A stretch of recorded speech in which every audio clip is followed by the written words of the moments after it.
Hi guys, నేను మీ నాని యాదవ్. ఈరోజు విజయవాడలో ఉన్న కొండపల్లి కిల్లాకి వెళ్తున్నాం.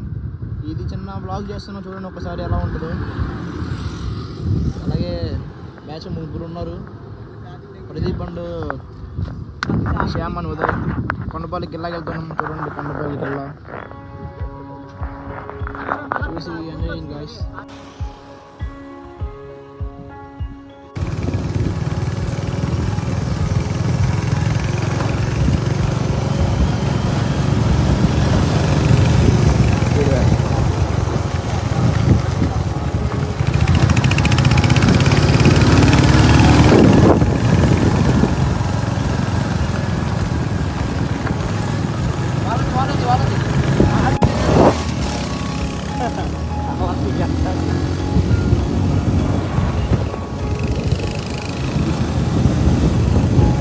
ఏం చేస్తావయ్యా బండి ఏంటి